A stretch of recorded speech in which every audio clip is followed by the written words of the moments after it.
Hi, friend. Welcome back to another episode of the Radical Healing Podcast. I'm your host, Jess Betancourt. And if you can hear my neighbor drilling and remodeling his house, I apologize. I wanted to start recording when he stopped, but I don't know if he's ever stopping. So if you hear that, it is just part of the ambient atmosphere over here at my place. So I recently returned from a psychedelic retreat where I went with my boyfriend, aka my husband, and it wasn't my first rodeo. I have been to other psychedelic retreats, and they're always different, and they're always another layer of depth for me. And but this is the first retreat that I've been on since becoming a certified hypnotherapist about 5 years ago. And what I noticed was that there were so many similarities in the way that megadosing psychedelics and deep trance hypnosis have in common. And so I felt called to share these comparisons with you because I know there's still a lot of fear and stigma around doing psychedelics because they are illegal in many places still. There's still this attachment of them being harmful and dangerous from all the propaganda that has followed them around since they became illegal in the earlier parts of the drug wars in the United States, especially, and had this trickling out ripple effect worldwide, and how psychedelics are now being used more mainstream, but also being removed from their indigenous context where they are used as ritualistic medicine, part of earth religions and indigenous practices, shamanic practices worldwide. And so I'm not speaking from that perspective. I'm not an expert in psychedelics. I just want to speak from my own personal experience of what they have done for me and how they have helped me, and also to share with you. And if you're particularly someone who is hesitant to explore psychedelics, then I'm also, on the other hand, offering why and how hypnosis can help achieve the same means, but without ingesting a psychedelic. So, first and foremost, what they both do, and again, this is just my experience and my opinion, like everything else on the show where I'm just speaking to you by myself in my house, is that they help quiet the rational mind. So the rational analytical mind, that part that is just chatting away at us, telling us what to do and how to do it all the time, that part that is full of opinions, and that part of us that really feels like it knows, like it's like the truth, that chatty voice that is like in the way of us accessing our deeper subconscious, our deeper connection with ourself. That voice, I mean, I don't know about you, but my rational mind's kind of mean. Not to other people, but like to me. And it's really helpful to have that part just feel at ease. Like that part doesn't need to be so chatty or so loud.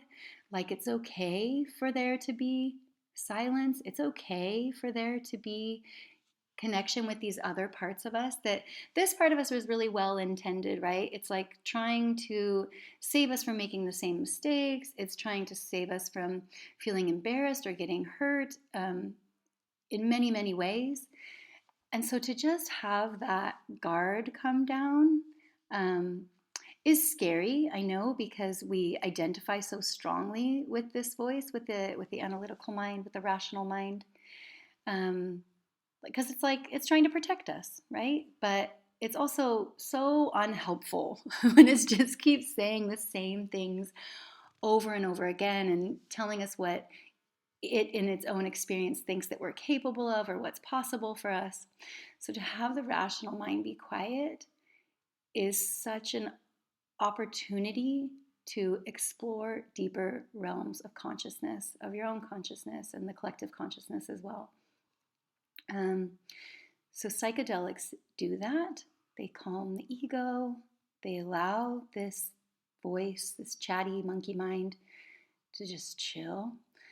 But also hypnosis does this when you're with a hypnotic practitioner and they put you in this deeply relaxed state where you feel safe and held and you're in a space where you can just be.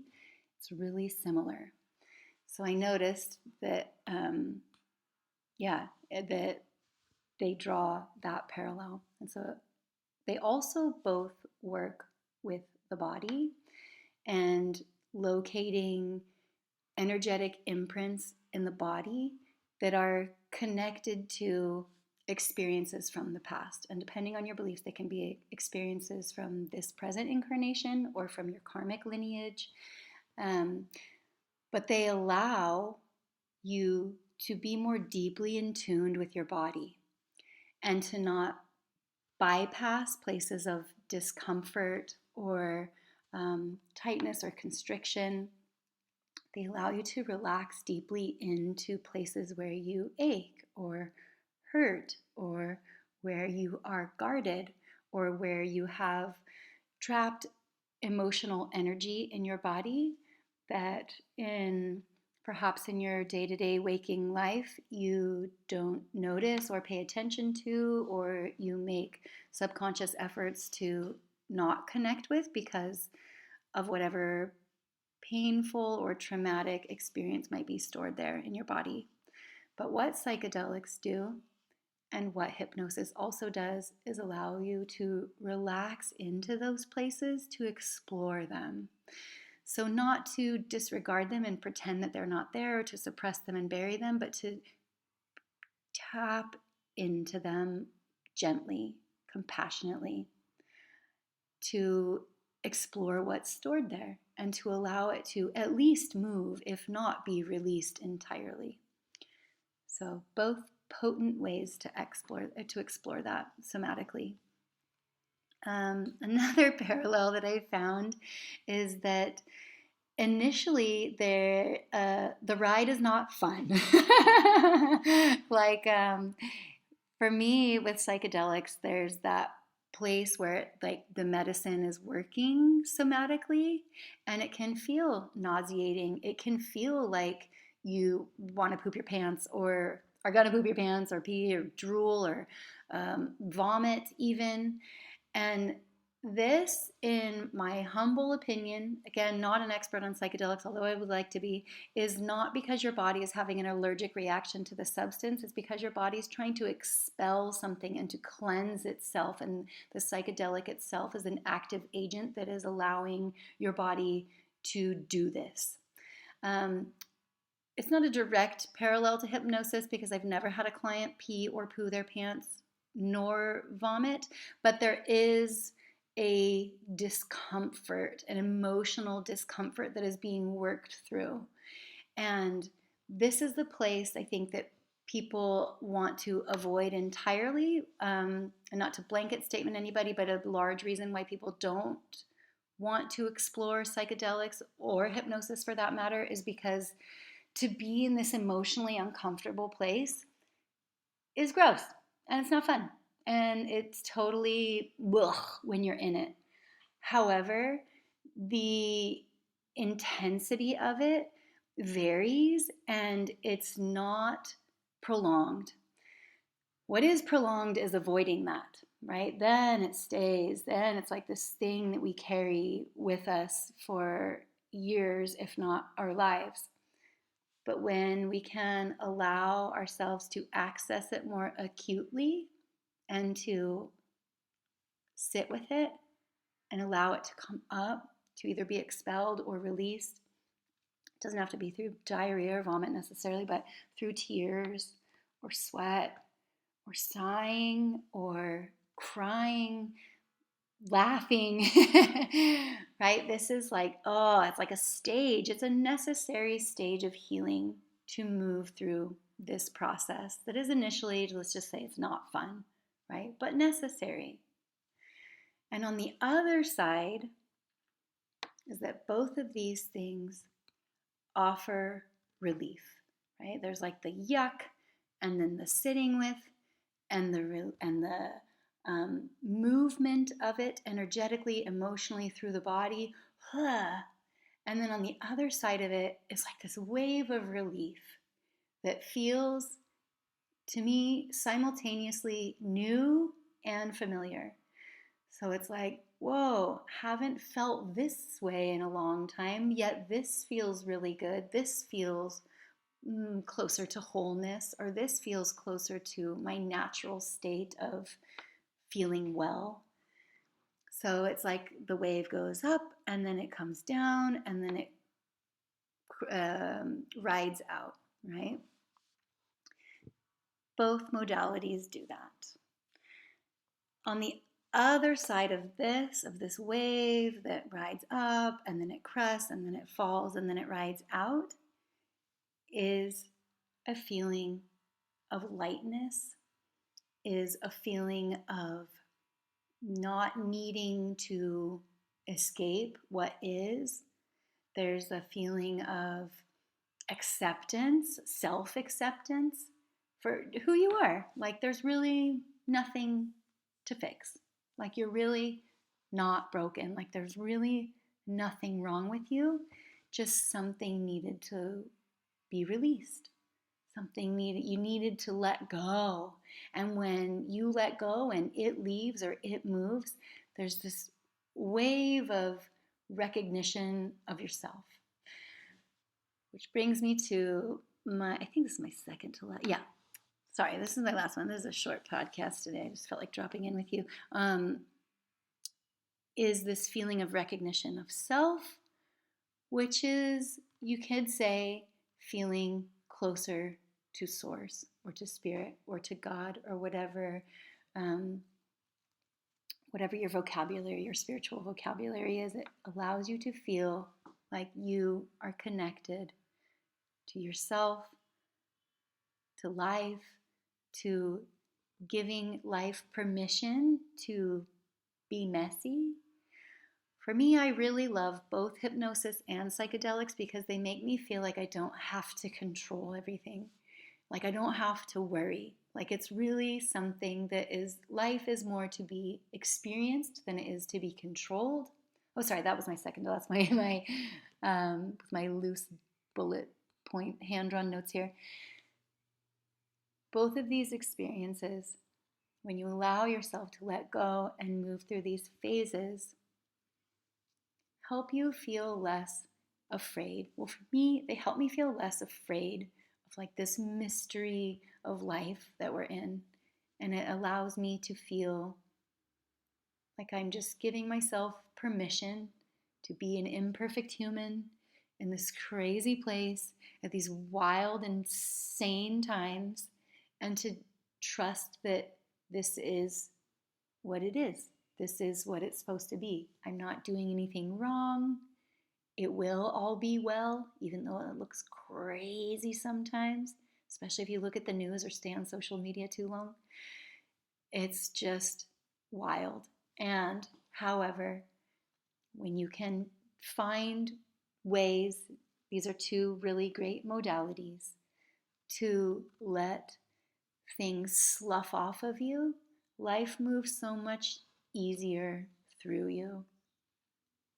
And you can let it, these waves, take with it what you no longer need. And I'm sure there are other great modalities. These are just the two that I'm most familiar with. Yeah, I hope that you found that helpful.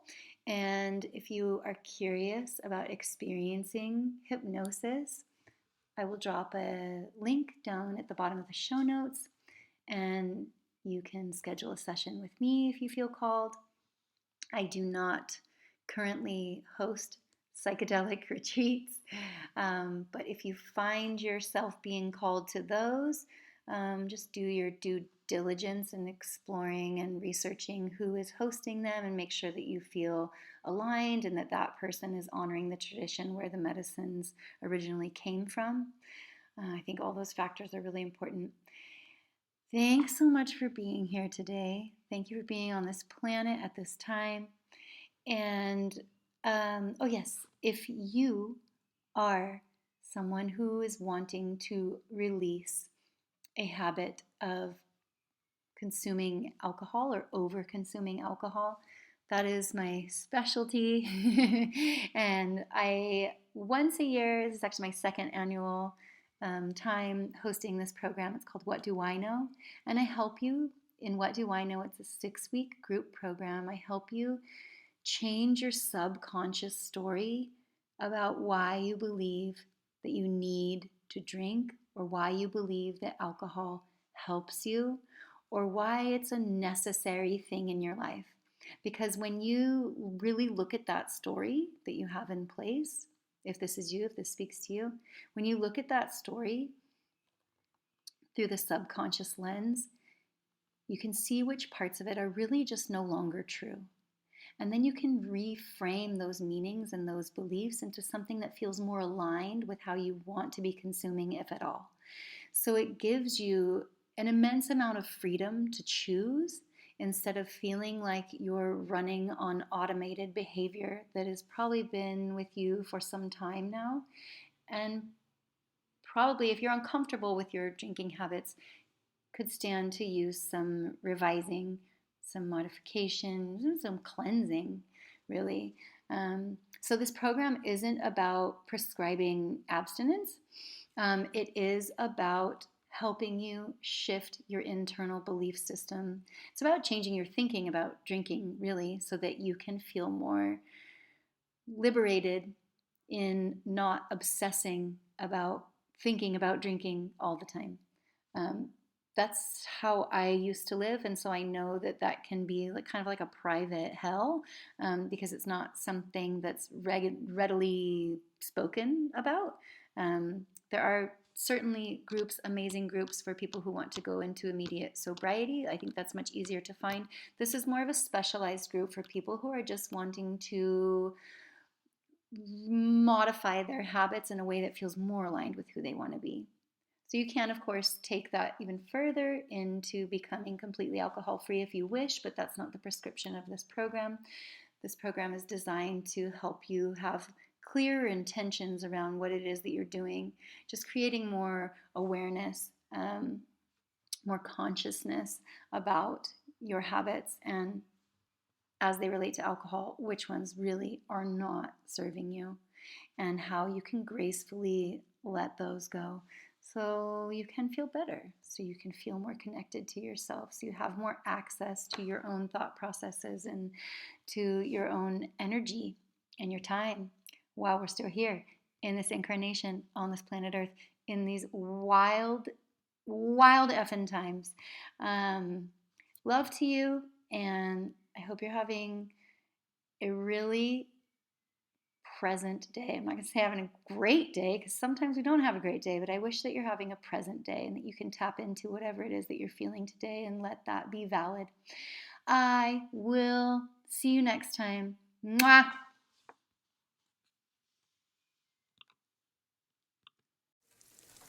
The Quarter Pounder with Cheese had many great things. Maple-flavored griddle cakes isn't one of them. McDonald's breakfast comes first. Ba-da-ba-ba-ba. All you homeowners have unique needs. Some feel the need to leave up holiday decorations year-round. Others have the need to use their garage as practice space for their new metal band. And because each homeowner has unique needs, Geico helps you get the right coverage for your home and what's in it. That way, you get exactly what's right for you, even if your needs are unique. Get more with Geico.